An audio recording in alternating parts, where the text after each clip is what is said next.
Good afternoon, friends. I'm sorry about the noise in the background. That's my fan blowing on me.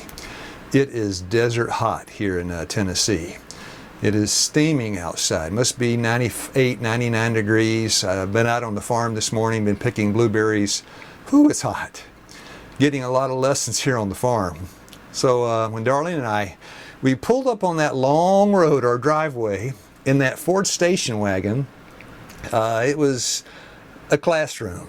Inside the car, the building project, the house, the garden we were going to start, all of these were like classroom experiences. One of the lessons God designed to teach us was patience. Now, our car lacked a kitchen, so what Darlene did, we had a little camping stove. So she'd get up and cook breakfast on the camping stove, and trying to make bread. That's an interesting proposition, trying to make a loaf of bread on a camp stove. I can't exactly remember what we did, but no matter how you cook bread, you can turn the heat up a little bit, expedite things. But if you turn the heat high, you'll just burn up the bread. You got to have patience. And we were trying to learn that. And in the garden experience, finally I remember we were growing some watermelons. They start out very small. And as they got bigger and bigger, I really wanted a watermelon. And I wanted it to get ripe fast. Dear friends, there's nothing in the world you can do to make that watermelon get ripe ahead of schedule. It has its own pace, and you cannot change the pace of the watermelon. Same with the flowers in the garden. Here comes a child. They see a beautiful flower, let's say an okra. Okra has a beautiful bloom, the flower on okra. And the child thinks, well, that's kind of just nice. I'd like to see it open all the way. And so the child reaches over and helps the plant to open. And what you do, you just kill the plant. You have to be patient. And I didn't have much patience. That's the lesson I was learning. When I got to the Bible, Revelation 14:12, here is the patience of the saints. I wasn't a saint, and I wasn't patient. Good morning, friends. I trust you're doing well. Try to make an honest assessment of things as they stood 40 years ago. Darlene was into a lot of spiritualistic type things. That's everything from reincarnation, yoga, astrology, reading palms, Edgar Cayce, mystical medicine, miraculous healings through, the power of the mind. All these, strange, what I thought at the time were strange things. They were interesting back then to me, but I just thought, it's just kind of like a strange way of thinking. I had been involved in like petty thievery. When I was a young child, I would go up to the church next door, break in the window, steal the money out of the Coke machine. And that habit had increased as the years passed by. I was addicted to pornography from elementary school. I had a mouth like a sailor. Every word, just the vocabulary was inappropriate, shocking, and I was absolutely helpless and hopeless. Didn't know it. Had no faith in anything. I was far from God, and we were both heavy drinkers. Starting to grow organic pot up in the garden. Had some interest in health. Again, trying to make organic beer and wine, growing organic pot up in the garden. And it was that was our life. And then the Lord, He looks down from heaven and He sees Darlene and He sees me. And would you believe it? He rolls up his sleeves and He begins to get to work. God is a cardiologist. He specializes in difficult cases. He makes house calls from heaven, never lost a case, doesn't charge anything. It's all grace. Ephesians 2:8. You're saved by faith, by grace through faith. What you need is to show up and ask God to change your heart, and then He'll do it. It's that simple. So this morning I'm on a nature walk. Nature means natural. Natural means simple. It means good. I learned simplicity out here in the woods. Everything here is simple. You take a seed, you plant it, you get a tomato. You reap what you sow, Galatians 6:7. It's a very simple life. And we were not very simple people. This is just the medicine that we needed. I look at the bamboo that we planted. Object lessons everywhere you look. You plant one stick of bamboo, now you got thousands. How do you ever get it out? You don't, but God can. He's also a master gardener, knows how to take out the roots of the bamboo. Like Osage oranges over there, it's an ornamental. You can't eat it, you can look at it. It's a beautiful little bush, and we planted them to see, but you can't really eat the fruit. Here are the Osage oranges. Now you've got to be careful. Ow, ow, stuck myself. Because this bush is full of thorns. I don't know if you can see that. There are a lot of thorns on this bush. And so although it's beautiful to look at, it'll sure prick you. Here's another one, and there the thorns are on the end of the bush. When we planted this though, it was just very small, and now it's kind of sprawling out. It's really, it brings back a lot of good memories for me. And that's a problem with humans sometimes. We may have good fruit, but it's not edible. You can't eat it. It's all just for looks. It's on the outside. It's like artificial flowers. They're pretty, but they have no smell. The Osage orange is beautiful, but it has no taste. Humans can be the same way. We can have the form of godliness, 2 Timothy 3:5, but no power. No power to live a life that is surrendered and submitted to God. And when you surrender to Him, this is when the peace comes and this is when the joy comes. This big poplar tree, you can't see it, but as a poplar tree, it must be 90 feet tall. 40 years ago, it was 10 feet tall. Big flock of cedar waxwings came up and landed in the tree. I got my first up-close view of a flock of birds. And I tell you, friends, I was never the same. I got myself a bird book, How to Identify Birds, and I thought, what kind of bird is that? And then I saw a full red-headed woodpecker. Now, what kind of bird is that? Saw a cuckoo bird. That's a rare sight. And as I saw these birds and I got these books, Darlene and I began to look up. We'd see a bird, we'd look it up, we'd identify it, and then we would say, yeah, that's the bird we saw. It just thrilled our souls. We got a book on trees. We go around and we say, that's a sassafras tree, that's a tulip poplar. These are the white pines, and it's amazing. Darlene and I, when we moved up here, we got these white pines and we planted them, transplanted them. At the time they were like 8 inches tall, 12 inches tall. And they've kind of grown into what you might call big trees.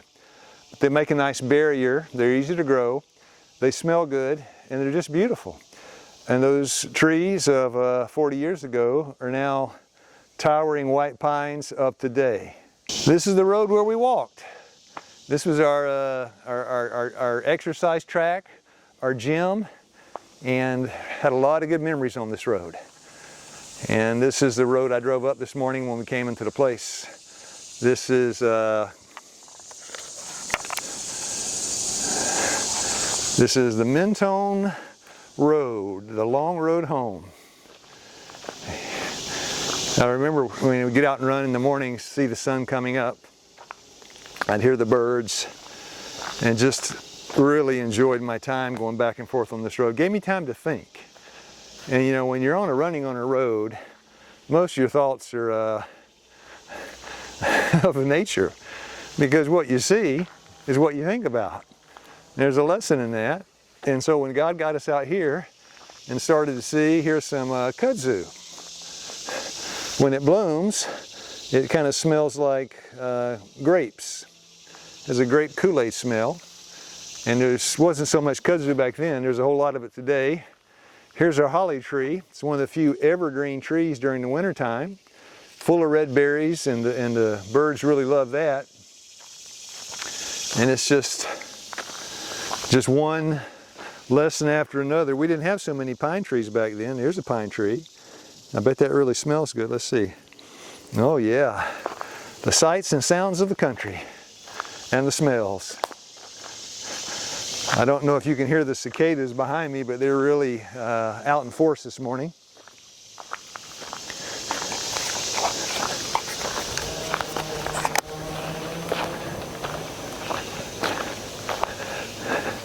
There's a pokeberry, pokeweed. You can't eat that one. That's one you want to stay away from. But there it is, pokeberries. Here we got blackberries, no blackberries on it, just the sticky vines. And there we got a hickory tree. And all sorts of, this is horse mint. It's got kind of a white hue on it. You take it, crumple between your fingers, smells like eucalyptus. I wonder if there's a phytochemical that's common with that in eucalyptus trees. Over here, we've got the bees getting their pollen. I think you can see the bee, right? There he is. There he goes. I think I scared him away. No, he's over here. There he is. working hard. And that's just one of the typical sights I would see. I'd run up and down through here, looking at the trees. Of course, we had the book to identify the trees. And I'd say, as an example, I'd say, look at this thing. What is that? Now, we go over here. Let's see, that's a red maple tree. That's a maple tree. And what is that? Well, that's a cedar tree. No problem there. More horse mint over there. Ah, a little, here we go. That's a little mimosa tree. When that pink flower blooms, it sure smells good. And these are the blackberry bushes, and they actually have a few blackberries on them. And this is what I would do every day. I would go up and down the road, look at the different trees. Now, there you go. That's sumac. You know, and I was running when we moved up here. In the city, I'd become a runner. And I always thought it was cardiovascular fitness I was after. I thought it would strengthen, you know, the heart, you know, help you with your numbers, cholesterol, body mass index, HDL, LDL, triglycerides, all the rest. But I never thought about it being medicine for the mind.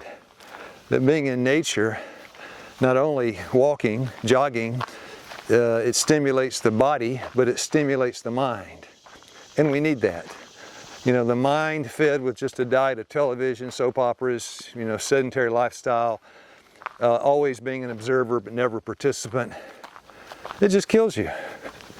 But when you get out here in the woods and you see all the sights and the sounds, wow, it's a whole different world. Life takes on new meaning, and it's really great, you know. That's a honey locust. That's a holly tree. All the different trees, and my friends, there are dozens and dozens and dozens of varieties. They're all green, but they're all different. So we began to identify birds, identify trees. Darlene got her wild food books out, and when got out, started out identifying the foods, would harvest up these foods, and we'd try them out. It's a good thing we never poisoned ourselves. Darlene did a good job. And she would get acorns and make these acorn pancakes. It was a different kind of life. It was so different. My kingdom is not of this world. Here, it was the kingdom of nature, and it was very different from the world. So it took a while. It takes a while. When you've been bitten by a rattlesnake and you put charcoal on it, it takes a while for the charcoal to counteract the poison. Same is true. When you switch from one life to another, it takes a while to make the change. But you know, God gave us time, and He gives us power to change. John 1:12, as many as received Him, He gave power. To do what? To be the sons and daughters of God. So here we sit in nature. I hear the cicadas. It's a beautiful morning. It's a summer morning.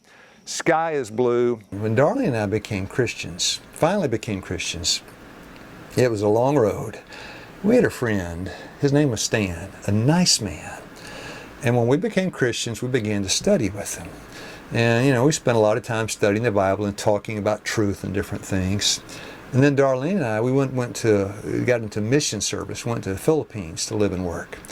And Stan began to study with the pastor. You know, we came back later, a couple years later, Stan is still studying. And I remember sitting in the car with him and said, Stan, look, you got to get off the pot. You know, you got to make a decision. It's been 2 years. Pastor drives 45 miles one way each week to study with you. I said, aren't you ready to make a decision yet? Stan said, no, not yet.